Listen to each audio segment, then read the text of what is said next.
बात करना बहुत अच्छा लगता है।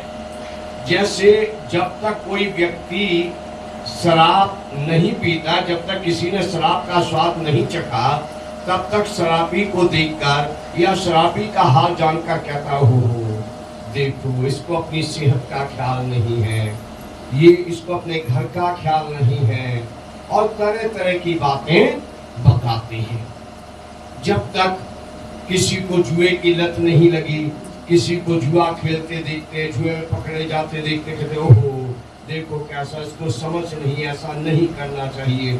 ऐसी बहुत सारी बातें जो व्यक्ति के खुद के जीवन में नहीं है, तब वो बहुत बुद्धि की बातें करता है, बहुत समझ की बातें करता है, और जिस दिन खुद के जीवन में वो बात आती है, उस दिन वो तरह तरह के बहाने बताता है और बहुत अच्छी अच्छी बातें बताता है, जिससे कि वो सामने वाले को संतुष्ट कर दे कि मैं जो कुछ कर रहा हूँ वो सही कर रहा हूँ और मैं गलत नहीं हूँ। जैसा अवसर होता है उस अवसर पे लोग जब उस काम में ढलते हैं तो वो वैसा ही आश्वासन दूसरों को दे देते हैं। हालेलुया। और आज शादी के विवाह के घर में हम हैं, तो विवाह के समय से संबंधित बातें करूंगा मैं, और विवाह जो शब्द है वो जरूर मेरे संदेश में बना रहेगा। हालेलुया। सबसे पहली बात तो ये बड़ी अच्छी लगी मुझे कि पास्टर जी ने मुझे लेडीज संगीत में नहीं बुलाया है, परंतु प्रार्थना में बुलाया है। बहुत सारे क्रिश्चियनों के कार्ड पे लिखा होता है एक दिन पहले लेडीज संगीत। बहुत सारे पास्टरों के भी बच्चों की शादी के कार्ड पे जो एक दिन पहले जो कार्यक्रम होता है उस पर लिखा होता है लेडीज संगीत। और आजकल दो लिख रहे हैं, सुबह को हल्दी और शाम को लेडीज संगीत। आजकल दो प्रोग्राम भी है, सुबह से दोपहर तक होता है हल्दी का प्रोग्राम, तेल का प्रोग्राम, और फिर शाम को होता है लेडीज संगीत का प्रोग्राम। लेकिन पास्टर जी ने रखा है प्रार्थना का प्रोग्राम, परमेश्वर को धन्यवाद देने का प्रोग्राम। तो ये बहुत अच्छी बात है, क्योंकि मसीही लोगों के लिए हल्दी और लेडीज संगीत का कार्यक्रम सही नहीं, परंतु प्रार्थना करना एक सही बात है। हालेलुया। चलिए मैं आगे बढ़ता हूँ और आपको याद दिलाता रहूंगा, ज्यादा खोल खोल कर नहीं पढ़ेंगे, क्योंकि पास्टर ने बोला हम आगे अब आधा घंटा आगे जा रहे हैं और 10 मिनट तो मुझे भी खड़े हुए हो गए हैं। हालेलुया। बस ध्यान से सुनते रहिए, वैसे सुनिए कि जैसे थोड़ा कहना और बहुत समझना। समझने पे ज्यादा ध्यान दीजिए, और ज्यादा आयतें 50-100 आयतें पढ़ूंगा तो भी नहीं समझना है, नहीं समझोगे आप, और 4 जगहों से बताऊंगा तो भी समझना है तो आप समझ जाओगे। हालेलुया। पहला सामुएल 15 अध्याय और उसकी 22 आयत। हालेलुया।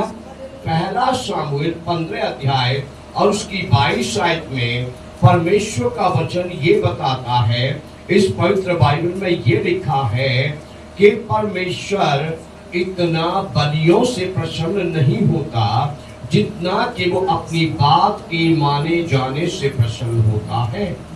वहां लिखा है परमेश्वर के वचन में कि परमेश्वर इतना मेढ़ों और बकरों की चर्बी से प्रसन्न नहीं होता जितना कि अपनी बात के माने जाने से प्रसन्न होता है। हालेलुया।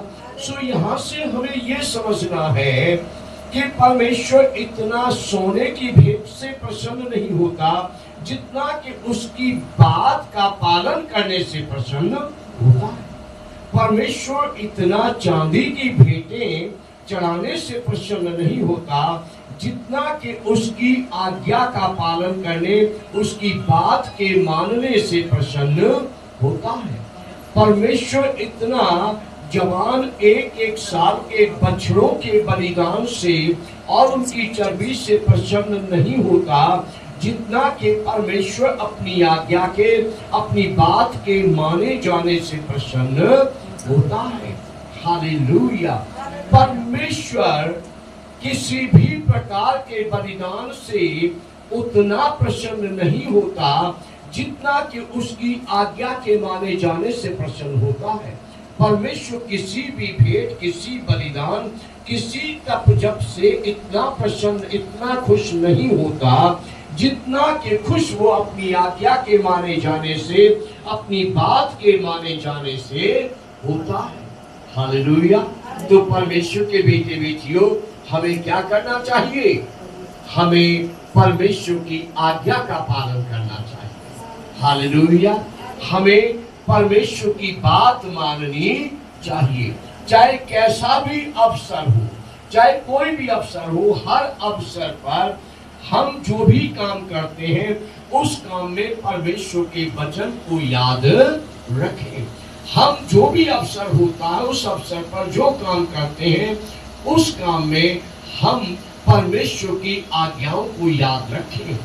यदि हम परमेश्वर की आज्ञाओं को याद रखेंगे और परमेश्वर की बात को मानेंगे तो वचन बताता है परमेश्वर प्रसन्न होगा। हालेलुया। लिखा वो अपनी बात के माने जाने से प्रसन्न होता है, वो अपनी आज्ञा के माने जाने से प्रसन्न होता है। हालेलुया। और जब आप उसकी आज्ञा का पालन करेंगे, जब उसके वचन का पालन करेंगे और वो खुश होगा तो क्या होगा? वो आशीष देगा। हालेलुया। वो आशीष देगा, वो सफलता देगा, वो दरवाजे खोलेगा, वो मार्ग खोलेगा, वो विजय देगा, वो असंभव को संभव करेगा। आप कहेंगे ये काम कैसे होगा? वो कहेगा इस काम को मैं करूंगा। आप कहेंगे द्वार कैसे खुलेगा?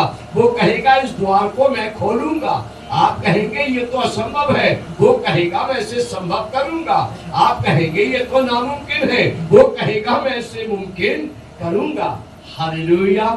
लेकिन ये बात हमें याद रखनी है हर अवसर पर कि परमेश्वर इतना भेंटों और बलिदानों से प्रसन्न नहीं होता जितना कि उसकी बात के माने जाने से प्रसन्न होता है, उसकी आज्ञा का पालन करने से प्रसन्न होता है।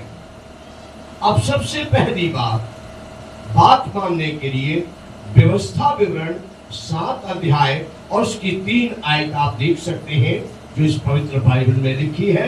व्यवस्था विवरण की पुस्तक 7 अध्याय और उसकी 3 आयत ये बताती है कि तुम जिन अविश्वासी लोगों के बीच में रहते हो या जाकर रहोगे उनके बीच रिश्तेदारी ना बनाना।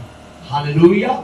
व्यवस्था विवरण 7 अध्याय 3 आयत में स्पष्ट शब्दों में परमेश्वर ने कहा है कि तुम अविश्वासियों की बेटियों को अपने बेटों के लिए ब्याह के ना लाना और तुम अविश्वासियों के बेटों को अपनी बेटियां ब्याह में ना देना। हालेलुया। ये क्या है? परमेश्वर की आज्ञा। हालेलुया। ये क्या है? परमेश्वर की बात। हालेलुया। हमने अभी पढ़ा ना, ये परमेश्वर अपनी बात मानने से प्रसन्न होता है, झूमने नाचने से नहीं, बलियों से नहीं, बलिदानों से नहीं, भेंट से नहीं, बहुत से रुपयों से नहीं, सोने चांदी की भेंटों से नहीं, पर छोटी सी उसकी बात का पालन होता है तो परमेश्वर बहुत प्रसन्न होता है। और यहाँ पर विवाह के विषय में एक वचन परमेश्वर ने दिया है, एक आदेश परमेश्वर ने दिया है। मेरी बेटी, मेरी बेटियों, तुम जिस देश में रहोगे, तुम जिन लोगों के बीच रहोगे, उन अविश्वासी लोगों के साथ तुम शादी विवाह का रिश्ता ना जोड़ना। हालेलुया। तुम अपनी बेटियां अविश्वासियों के बेटों को ब्याह करना देना, तुम उनकी बेटियां अपने विश्वासी बेटों के लिए ब्याह करना लेकर आना। हालेलुया। अब यहाँ पर परमेश्वर ऐसा क्यों कहते हैं? यहाँ परमेश्वर ऐसा क्यों कहते हैं? क्योंकि परमेश्वर को मालूम है कि अगर मेरे विश्वासी बेटे बेटियां अपनी बेटियां अविश्वासियों के घर में ब्याह कर देंगे तो वो लोग क्या करेंगे? हमारी बेटियों से पेड़ों के सामने, पशुओं के सामने, जानवरों के सामने, पत्थरों के सामने सिर झुकवाएंगे और जीतते परमेश्वर से उनको भटका देंगे। और फिर परमेश्वर की आशीष नहीं, परंतु परमेश्वर का श्राप, परमेश्वर का क्रोध उन पर आएगा। परमेश्वर नहीं चाहते कि उसकी बेटियां भटका दी जाएं। परमेश्वर नहीं चाहते कि उसकी बेटियां जो आशीष की बारिश है वो क्रोध की बारिश बने।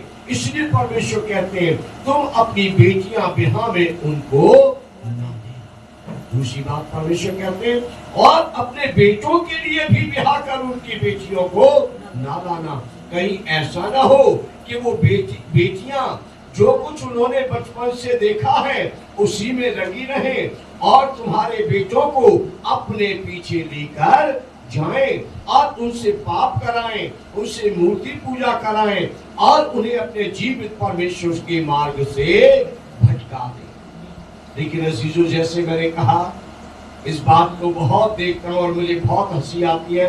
जब तक किसी के बेटे बेटी की शादी का टाइम नहीं आता, जब तक किसी के बेटे बेटी को अविश्वासी लड़के से अविश्वासी लड़की से मोहब्बत नहीं हो जाती, तब तक वो दूसरे के बारे में बहुत अच्छा बोलते हैं। उसकी बेटी ने ऐसा कर लिया, करना नहीं चाहिए था, ये परमेश्वर के वचन के अनुसार नहीं है। उसकी बेटी ने ऐसा किया, करना नहीं चाहिए, हम तो नहीं गए शादी में, हमको बताया, वो तो बिल्कुल गलत काम है। लेकिन जिस दिन अपने बेटे बेटी की बात आया फिर उस दिन क्या कहते हैं पता पास्टर जी? ये डायलॉग आपने बहुत सुना होगा, सेवा कर रहे हैं, उधर प्रार्थना के लिए आए थे कि सेवा करते, सेवक जी आएंगे तो सिर्फ कहीं बड़ा सुनने को मिलता है, हमें समझाते। उस दिन उनकी बारी होती है, वो हमें प्रीच करते हैं, पास्टर जी दुआ करो, एक आत्मा बचने वाली है और ये पता नहीं कि एक आत्मा जाने वाली है।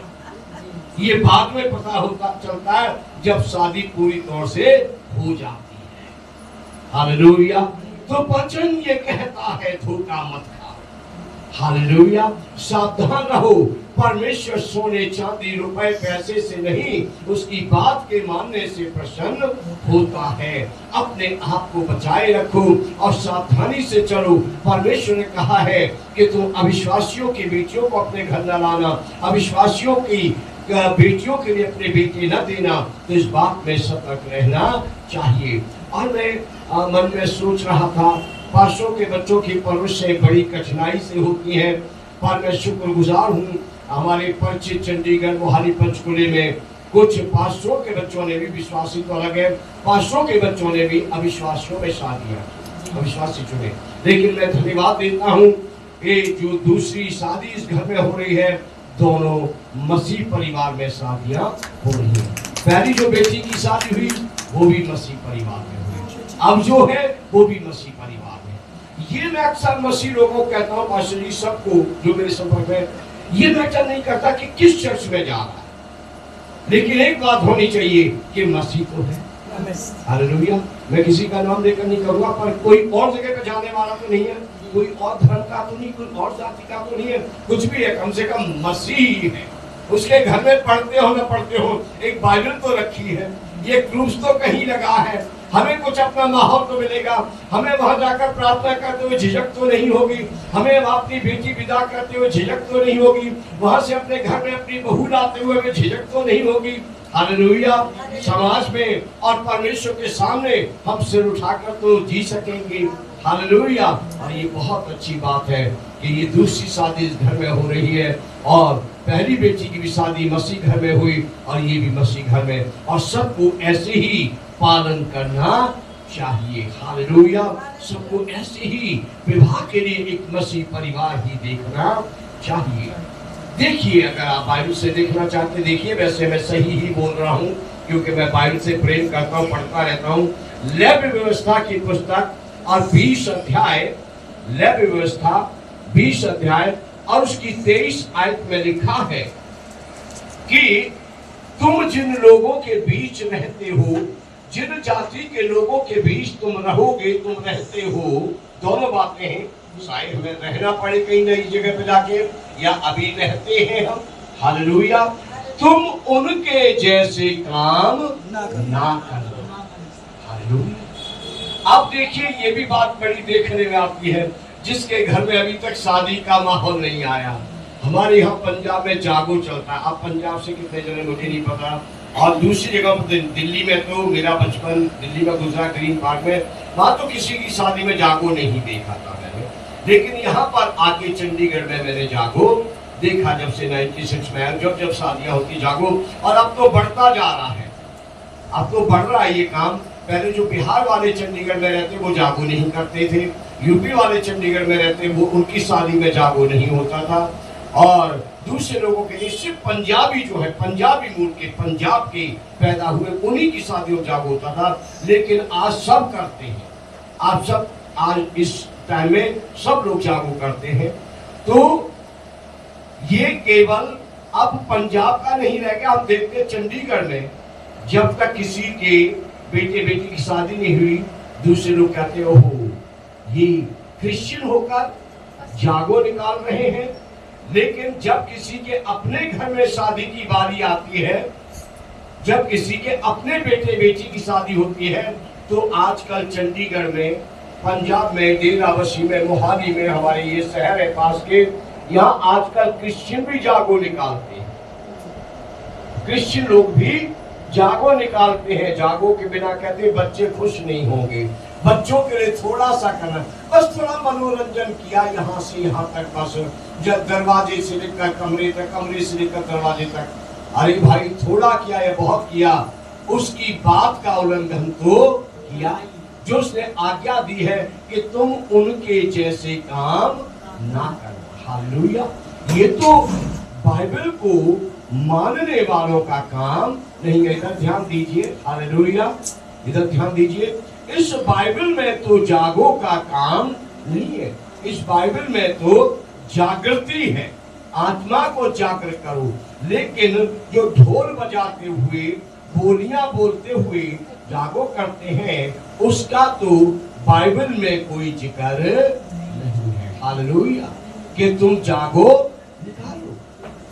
ये दूसरे लोगों की एक रीति है जो लोगों ने अपना ली है। हमने कई घरों में देखा है पिछले समय में, जैसे लोग देखते हैं आजकल इंटरनेट ने इस काम को बहुत फैला दिया। इंटरनेट के माध्यम से लोग देखते हैं, वही हल्दी का, तेल का कार्यक्रम हुआ, उनकी सेल्फियां बनी, उनकी रीलें बनी, और वो लोगों में फैल रही है, लोगों में बट रही है। लोग देखते हैं तो लोग कहते हैं ये भी कार्यक्रम एक छोटा सा होना चाहिए, थोड़ी फोटो खींचने के लिए। मैं भी कहीं गया था पिछले दिनों में, तो घर के लोगों ने बड़ी तसल्ली से हमें सांत्वना दी। उन्होंने कहा ये तो बच्चों ने कहा कि थोड़ा फोटो खींचने के लिए, यादगार के लिए ऐसा कार्यक्रम है, हमें इस कार्यक्रम से कोई लेना देना नहीं है ना। मन किस तरीके से बहकाते और कैसे समझाते हैं कि फोटो के लिए, बच्चों ने कहा थोड़ा फोटो की यादगार के लिए हो जाएगा इसलिए। लेकिन वचन कहता है तुम ऐसे काम मत करो। हालेलुया, ऐसे काम मत करो। लोग देखते हैं अविश्वासियों की शादियां रात को ढोल मजीरे पे होती हैं, लाइटें कंधे पे होती हैं, या गाड़ी पे लाइटें जल रही होती हैं, और बग्गी पर दूल्हा बैठा होता है, सामने लोग नाच रहे होते हैं, ढोल बज रहे होते हैं, बैंड बज रहे होते हैं। अभी काफी क्रिश्चियनों ने ऐसा शुरू कर दिया कि रात को बारात लेकर आएंगे। समझ रहे हैं आप? रात को बारात लेकर आएंगे, ढोल वालों के साथ, लाइट वालों के साथ रात को बारात लेकर आएंगे। लेकिन सच्चाई यह है कि परमेश्वर का वचन कहता है हम ज्योति की संतान हैं, हमारा हर काम ज्योति में ही होना चाहिए। हालेलुया।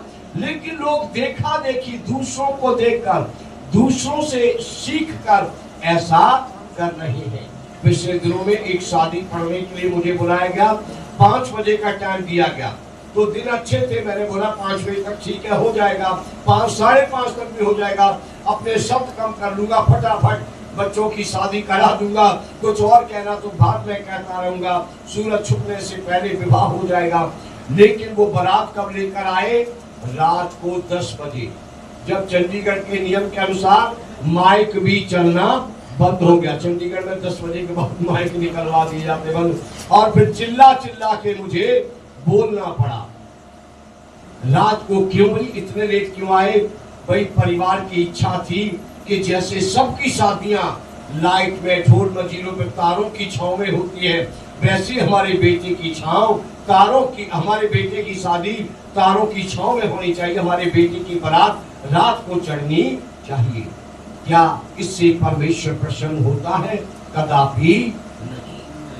हालेलुया। सो ये क्या हो रहा है? जो परमेश्वर ने कहा तुम जिनके बीच में रहते हो उनके जैसे काम मत करना, तुम देखा देखी न करना, ये काम तुम्हारे लिए शोभा नहीं देते। तुम्हारा हर काम सादगी से, पवित्रता से होना चाहिए, परमेश्वर की आज्ञा में होना चाहिए, क्योंकि परमेश्वर अपनी आज्ञा मानने से प्रसन्न होता है और परमेश्वर अपने आज्ञाकारियों को आशीष देता है, उनके लिए नामुमकिन को मुमकिन करता है और उनके लिए असंभव को संभव करता है। हालेलुया। मैंने जनवरी और फरवरी में पासी 3 शादियां अटेंड की। दरवाजे पर खड़े खड़े पांव थक गए। क्या हो रहा था दरवाजे पे इतनी देर तक? मिलनियां हो रही थी। क्रिश्चियन शादी में मिलनियां इतनी देर तक के खड़े खड़े पांव थक गए। और जो गेट पे वो लेके खड़े हो जाते हैं बारात के स्वागत में पकौड़े, कोल्ड ड्रिंक्स देने के लिए, उनके पकौड़े ठंडे हो गए और कोल्ड ड्रिंक्स ठंडी से गर्म हो गई, लेकिन वो काम चल रहा है, काम चल रहा है। मैंने देखा क्रिश्चियन शादी में ये कहां से आया? मैंने बात की ये कहां से आया? जो व्यक्ति नहीं आया उसका नाम पुकार रहे, ये हाजिर हो, सामने आ जाएं, लेकिन वो आए ही नहीं है, फिर भी उनकी बासी सुन रहे। वो आए ही नहीं, जिनका नाम लिया जा रहा फिर भी उनकी मिलनी है। ठीक है, दादाजी मर चुके हैं फिर भी उनकी मिलनी, उनके कपड़े देने हैं। ताया जी गुजर चुके हैं फिर भी उनका कोट पैंट देना है। अब देखिए ये बातें दूसरे जगहों में तो हैं, लेकिन मसीहों में ये बातें नहीं है। पर मसीह भी आजकल देखा देखी लालच के कारण बस कर रहे हैं कि भाई सरियाम नहीं मांग सकते, बहाने से मांग लेते हैं। हालेलुया। समझ रहे? मैं ये बताना चाहता हूं कि परमेश्वर के वचन में ये लिखा है कि परमेश्वर चाहता है उसके लोग उसकी आज्ञा का पालन करें, परमेश्वर के लोग उसके वचन में रहे, उसकी बात माने और वो ही करे जो परमेश्वर करने को कहता है। ऐसा करने से परमेश्वर की आशीष जीवन में बनी रहेगी। मैंने जो अच्छे मसीह हैं आज भी देखा, बारात आती है, दरवाजे पर पहुंचती है, रिबन कटता है, मिस्त्री वगैरह कुछ न कुछ खाने के लिए थोड़ा थोड़ा दिया जाता है और बड़ी खुशी से बारात अंदर चली जाती है और कोल्ड ड्रिंक्स स्नैक्स होता खाते पीते हैं और थोड़ी देर में शादी का कार्यक्रम शुरू हो जाता है। जो सही, जो परमेश्वर के वचन को मानते हैं, इस बाइबल को तवज्जो देते, स्थान देते, दिल से आदर सम्मान करते हैं, उनके विवाह में मैंने कभी ये देखा देखी वाला कार्यक्रम, ये अविश्वासियों वाला कार्यक्रम नहीं देखा। लेकिन जो रीत से देखा देखी में चलते हैं, मैंने वहां रात को शादी का इंतजार किया, इतना इंतजार किया कि डीजे वाले ने भी अपने माइक बंद कर दिए। उसने बोला अब मैं नहीं चलाऊंगा किसी कीमत पर। और देखा खड़े खड़े पांव थक गए और मैं बहुत करीब से सब देख रहा था ताकि मैं ऐसी जगह पर समझा सकूं कि ऐसे नाम लिए जा रहे जो बंदे दुनिया में है ही नहीं। क्या हो रहा है? उनका लालच कि इस तरीके से कुछ न कुछ हमें अधिक मिल जाएगा। ताया के कोट पैंट दे दो, ताया तो है नहीं। मौसा जी के दे दो, बेटी आई है, मौसा जी तो चल बसे हैं। ऐसा बाइबल के अनुसार नहीं होना चाहिए, लेकिन क्रिश्चियन आजकल ऐसा भी कर रहे हैं। हालेलुया। मैंने बताया आपको, जागो, जो आजकल क्रिश्चियन करते हैं बाइबल में नहीं है। हल्दी तेल आजकल क्रिश्चियन करते हैं, ये बाइबल में नहीं है। रात के समय ढोल नगाड़े के साथ बारात लेकर आजकल क्रिश्चियन आते हैं और रात को शादी होती है, रात को बारात पहुंचती है। ये बिब्लिकली बाइबल के अनुसार, परमेश्वर की आज्ञा के अनुसार अच्छा नहीं है। आजकल लोग देखा देखी जो ये लेन देन करने लगे हैं, लेन देन यानी जो अभी मैं बता रहा था, क्या बताया मैंने आपको, मिलनी, मिलनी नाम से देते हैं, ये अच्छी बात परमेश्वर की ओर से नहीं है। हालेलुया। दहेज, दहेज लेना, परमेश्वर कहता जो तेरे पास है उसमें संतुष्ट रहे। हालेलुया। लेकिन आजकल लोग मुंह खोलकर दहेज मांगते हैं। हालेलुया। मुंह खोलकर मांगते हैं। और मैं आपको बताऊं, जैसा मैंने कहा कि जब तक अपने ऊपर बात नहीं आती तब तक बड़ा अच्छा लगता है कहना कि दहेज देना बहुत गलत बात है। देखो हमने बेटी को पढ़ाया लिखाया, देखो ऐसा लगता है जैसे उन्होंने अपने बेटे की परवरिश की, हम तो अपनी बेटी को कहीं घूड़े से उठा के ले आए। ऐसा लगता है उन्होंने बेटी को जन्म अपने बेटे को जन्म दिया, पढ़ाया लिखाया, और हमने तो कहीं से इतनी बड़ी ऐसी अडॉप्ट कर ली, बड़ी घर में ले आए, हमें तो कुछ करना ही नहीं पड़ा। हमसे हम बेटी भी दे रहे हैं और साथ में उनके लिए गाड़ी भी दो, उनको सोना भी दो, उनको चेक भी दो और उनको सब कुछ दो। पहले जब तक घर में नौबत नहीं आती बड़ा अच्छा सिखाते और उनको बुरा भी लगता है, लेकिन जब उनकी खुद पे नौबत आती है तो वो सब इन बातों को भूल जाते हैं। मेरी वाइफ से एक बार एक साउथ के पास्टर जी ने अपने बेटे के लिए शादी के लिए कहा, उनके जीजा जी की बेटी से शादी के लिए कहा। कुछ दो एक बार बात हुई तो मैं तो शांत था, मैं नहीं बात कर रहा था, पर मेरी वाइफ की और पास्टर जी की दो एक बार बात हुई। फिर पास्टर जी ने बोला कि वो दौड़ी दे सकते हैं। इन्होंने पूछा दौड़ी क्या होता है? कहते तुम जिसको दहेज कहते हो हम उसको दौड़ी कहते हैं, लेकिन हम गाड़ी नहीं लेंगे, हम वो कपड़े लिखते नहीं लेंगे, हम सीधा 3 लाख 5 लाख 10 लाख चेक लेंगे। बाप ने बोला हम ऐसे घर में अपनी बहन की लड़की का विवाह कभी नहीं कराएंगे। देखो पास्टर के बेटे की बात बता रहा हूं, दूसरे को सिखाने तक ये गलत है, ये अच्छा नहीं है। परमेश्वर कहता है तुम दूसरों जैसे काम मत करना, लालच मत करना, परमेश्वर की आज्ञा का उल्लंघन न करना।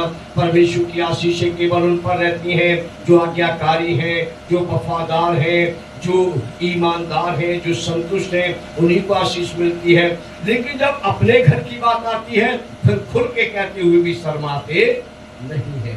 फिर उनको ये होता है किसी भी तरीके से कुछ हाथ लग जाए, मिलनी के नाम से लग जाए या दहेज के नाम से लग जाए। और आजकल ये भी समझाने लगे हैं, देखो जी आप जो कुछ दोगे मुझे नहीं दोगे, जो कुछ दोगे देखो आप जो दोगे अपनी बेटी के लिए दोगे। फ्रिज दोगे आपकी बेटी ठंडा पानी पिएगी, एसी दोगे आपकी बेटी बिना पसीने के ठंडी हवा में सोएगी, कार दोगे हमारी बेटी जमाई कार में आएंगे, सब कहेंगे वाह वाह कैलाश मैसी का जमाई आ रहा है। समझाने के तरीके देखो, जिस दिन उस व्यक्ति खुद की नौबत आती है, मैं इस बात से बहुत हैरान होता हूँ। मैं कहता हूँ प्रभु क्या ऐसे वचन प्रचार करूं, क्योंकि जब खुद की नौबत आती है तब सब अलग ही सोच बदल जाती है, फिर अलग ही हो जाता है, एक आत्मा बच रही है। अरे ये तो चलता है समाज में, ये तो समाज में चलता है, हम कौन सा मांग रहे हैं, वो खुद दे रहे हैं, खुद दे रहे हैं। तरह तरह की बातें फिर बताकर पादरी को या सिखाने वाले को शांत कर दिया था, या जिससे लिया जाता है वो कहता है देखो जी हम तो क्रिश्चियन है, आप भी क्रिश्चियन हम भी क्रिश्चियन, ये बात सही है, मिलनी करना, दहेज देना, ये सब काम। अरे तो कौन सा आप हमें दे रहे हैं? जो 4 रिश्तेदार आएंगे उनको आप दे देंगे, वो आपकी वाहवाही करेंगे, जाके जहाँ कहीं जाएंगे पहन के कहेंगे ये हमें वहां से मिला है। देखो समझाने का तरीका, दिमाग तैयार करने का। अंगूठी पहन के घूमेंगे सोने की फूफा जी, कहेंगे ये हमें उस बेटे की शादी से मिला है, वो देखो पास्टर कैलाश बड़े अमीर आदमी, सोने की 50 तोले की अंगूठी दी उन्होंने हमें, आपकी वाहवाही होगी। ऐसे समझा लेते, बेटे को गाड़ी दे दोगे, बेटी जमाई शादी में आएगी। लेकिन वचन कहता है कि तुम दूसरों के समान स्वार्थी न बनो, तुम दूसरों के समान लालची न बनो, तुम दूसरों के जैसे काम न करना। हालेलुया। वहां लिखा है तुम दूसरों के जैसे काम न करना। और वहां यह भी लिखा है कि उनके बुरे कामों के कारण ही मैं उनसे घृणा करता हूं। आगे वहां लिखा है बाइबल में, वहां लिखा है लेवी व्यवस्था 20 अध्याय की 23 आयत जो मैंने बोली है अभी, जिसको मैं एक्सप्लेन कर रहा हूं। वहां यह लिखा कि तुम उनके जैसे काम न करना, क्योंकि उनके कामों के कारण ही मैं उनसे घृणा करता हूं। उनके गलत कामों के कारण ही मैं उनको अपने सामने से निकाल रहा हूं। हालेलुया। तो जो ये चाहता है कि परमेश्वर मुझसे प्यार नहीं घृणा करे, वो ही परमेश्वर के वचन का उल्लंघन करे, वो ही अन्य जातियों अविश्वासियों जैसे काम करे। जो चाहता है परमेश्वर मुझे अपने घर से निकाल दे, परमेश्वर मेरे ऊपर से अपना हाथ खींच ले, वो ही परमेश्वर के वचन का उल्लंघन करे, वो ही अन्य जाति अविश्वासियों जैसे काम करे। लेकिन जो चाहता है मेरे घराने पर परमेश्वर की करुणा सदा बनी रहे, वो सदैव परमेश्वर के वचन का पालन करे। जो चाहता है परमेश्वर हमारे बेटे बेटी को आशीषित करे, फलवंत करे, वो सदैव परमेश्वर के वचन का पालन करे। हालेलुया। परमेश्वर को प्रसन्न करें। हमने यहाँ से शुरू किया वचन कि परमेश्वर इतना और किसी भी बात से प्रसन्न नहीं होता जितना कि वो उसके वचन के पालन करने से प्रसन्न होता। तो परमेश्वर के वचन का पालन करें कि परमेश्वर प्रसन्न हो। और अगर परमेश्वर प्रसन्न है तो आपके जीवन में खुशियां ही खुशियां। हालेलुया। आपके जीवन में कोई चिंता का कारण नहीं होगा, कभी आपकी आंखों में आंसू नहीं आएंगे। आप जैसे विवाह का घर है, यदि आप वचन के अनुसार सब कुछ कल तक करेंगे तो आपकी बेटी का वैवाहिक जीवन परमेश्वर की ओर से फलवंत होगा। हालेलुया। रिया के समान फलवंत होगा, लिया के समान, राहेल के समान फलवंत होगा, सारा के समान फलवंत होगा। हालेलुया। रेबिका के समान फलवंत होगा और परमेश्वर की आशीष इनके जोड़े पर रहेगी। हालेलुया। क्योंकि परमेश्वर देखता है ऐसे दिलों को जो उसके वचन का पालन करते हैं। परमेश्वर देखता है ऐसे विश्वासियों को जो उसके वचन का पालन करने के लिए कुछ भी सहने के लिए तैयार रहते हैं। हालेलुया। और परमेश्वर उनको ऊंचा उठाता है। देखिए लेवी व्यवस्था 20 अध्याय और उसकी 26 आयत। लेवी व्यवस्था 20 अध्याय और उसकी 26 आयत में परमेश्वर कहता है, मैंने तुम्हें सब देशों के लोगों में से चुनकर अपने लिए इसलिए अलग किया है कि तुम मेरे लिए पवित्र बने रहो। हालेलुया। वे काम न करो जो काम अशुद्ध करते हैं, वे काम न करो जो काम पाप कहलाते हैं, वे काम मत करो जो काम परमेश्वर से दूर ले जाते हैं। हालेलुया। परमेश्वर के वचन में बने रहो, परमेश्वर की संगति में बने रहो, क्योंकि परमेश्वर का वचन कहता है, मैंने तुम्हें सब देशों के लोगों से इसीलिए अलग किया है कि तुम मेरे ही बने रहो और मेरे लिए पवित्र बने रहो। हालेलुया। हालेलुया। यही लिखा है, तुम मेरे बने रहो और मेरे लिए पवित्र बने रहो। अपने को दूसरों के साथ अपवित्र ना करें, दूसरों के जैसे काम करके अपने आप को अशुद्ध ना करें, बल्कि अपने आप को परमेश्वर का ग्रहण योग्य बनाए रखें। अपने आप को इस काबिल बनाए रखें कि परमेश्वर आपके चाल चलन से खुश हो, परमेश्वर आपके कामों से खुश हो, परमेश्वर आपकी सेवा भक्ति से खुश हो, परमेश्वर आपके विश्वास से खुश हो। और वो खुश होगा तो आप भी हमेशा खुश रहेंगे। हालेलुया। 3 जगहों से मैंने वचन आपको बताया। चौथी जगह से पहला पत्रस 2 अध्याय और 9 आयत। नए नियम में पहला पत्रस 2 अध्याय और 9 आयत में लिखा है, तुम एक चुना हुआ वंश हो। हालेलुया। पवित्र बाइबल में लिखा तुम एक चुना हुआ वंश हो। किसके लिए लिखा है? विश्वासियों के लिए, हालेलुया, जो जीवित परमेश्वर पर विश्वास करते हैं उनके लिए लिखा है, जो यीशु मसीह पर विश्वास करते हैं उनके लिए लिखा है कि तुम परमेश्वर का एक चुना हुआ वंश हो और तुम परमेश्वर के लोग हो और तुम परमेश्वर की निज प्रजा हो।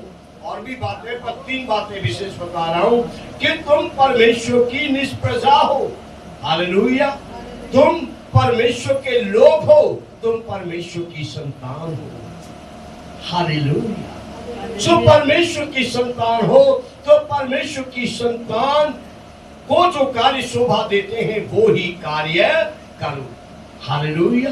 परमेश्वर की संतान को जो कार्य शोभा देते हैं उन्हीं कार्यों में बने रहो, हालेलुया।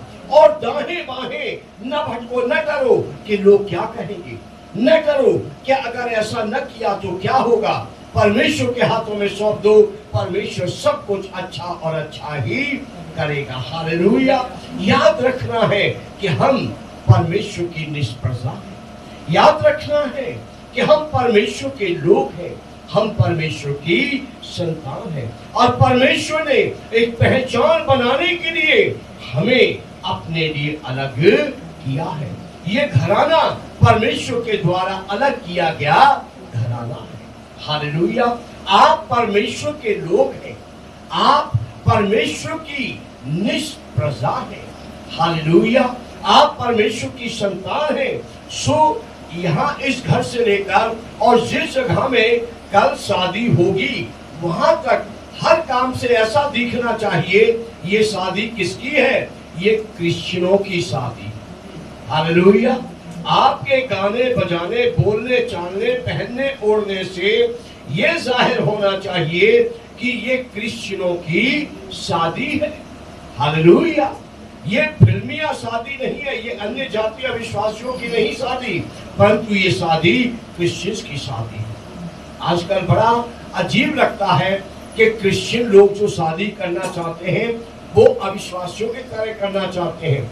लेकिन मेरे पास ऐसे 2-1 बाकी आए हैं, पढ़े लिखे बच्चे लोग देश विदेश घूम चुके हैं, अच्छी कंपनियों में जॉब करते हैं।